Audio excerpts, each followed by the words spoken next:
사르밧 과부는 하나님의 종 엘리야에게 순종한 결과 먹고 사는 문제가 해결됐습니다. 사르밧 과부뿐만 아니라 온 일가 친척들까지도 먹고 살았습니다. 통의 가루가 병의 기름이 계속해서 나왔기 때문입니다. 하나님께서 이렇게 해 주신 것입니다. 그렇지만 새롭게 나타나는 문제가 있었습니다. 그것은 사르밧 과부의 먹고 사는 문제가 해결되자 그녀의 심령이 계속해서 먹고 사는 데만 머물게 되는 문제였습니다. 또 이 문제는 욕심이 생겨나서 흉년이 끝난 다음에도 하나님을 이용하고자 하는 마음이 포함된 문제였습니다. 우리가 교회 다니고 있는 이유, 목적과 비슷하지요. 이렇듯 우리 삶은 문제의 연속인 것입니다. 어떤 시인의 시처럼 한 슬픔이 문을 닫으면 또 한 슬픔이 문을 여는 것과 같은 것입니다. 한 문제가 해결되고 나면 또 한 문제가 생겨나게 되는 것입니다. 내 심령이 먹고 사는데 머물지 않고 새로워지는 문제. 나가는 말 부분에서 다시 말씀드리겠지만 신앙생활을 성숙하고 안정되게 유지해 나가는 데 있어서 너무나도 중요한 문제입니다. 또 우리 모두가 하나님의 축복 가운데 거하는 데 있어서 아주 중요한 문제가 되는 것입니다. 그렇다면 본문은 내 심령이 새로워지기 위해서 어떻게 해야 한다고 가르쳐 주고 있을까요? 차례대로 상고해 봅니다. 먼저 17절, 18절입니다. 이 일 후에 그 집 주모되는 여인의 아들이 병들어 증세가 심히 위중하다가 숨이 끊어진지라. 여인이 엘리야에게 이르되 하나님의 사람이여 당신이 나로 더불어 무슨 상관이 있기로 내 죄를 생각나게 하고 또 내 아들을 죽게 하려고 내게 오셨나이까. 당황스러운 일이 벌어졌지요. 사르밧 과부의 아들이 죽은 것입니다. 하나님의 종을 잘 섬기는 가정은 잘 돼야 맞습니다. 상식적인 성경의 가르침이지요. 그런데 생명보다 더 귀한 하나밖에 없는 아들이 죽어버린 것입니다. 왜 죽었을까요? 아니 죽게 만드셨을까요?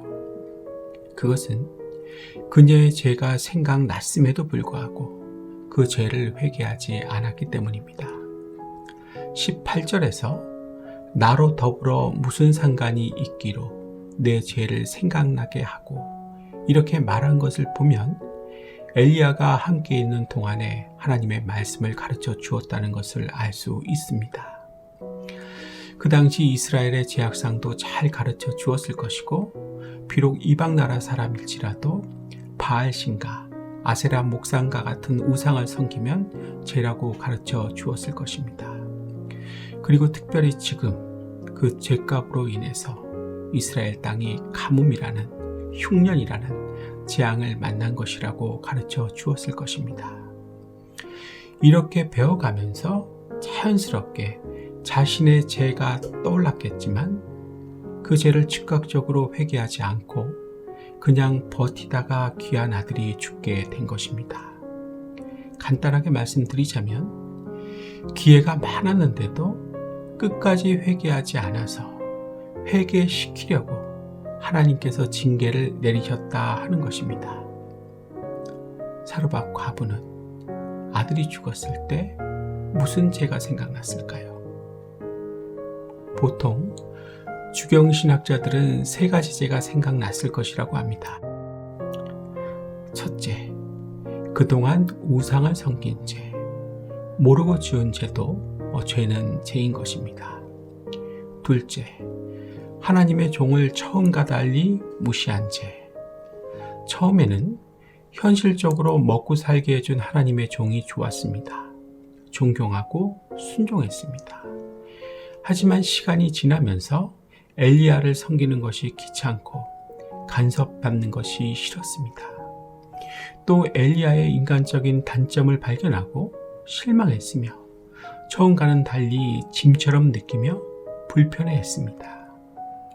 즉 3년 반이나 제일 좋은 다락방에서 섬겼으면 됐지 언제까지 섬겨야 되냐 하는 불만이 생겼다는 것입니다.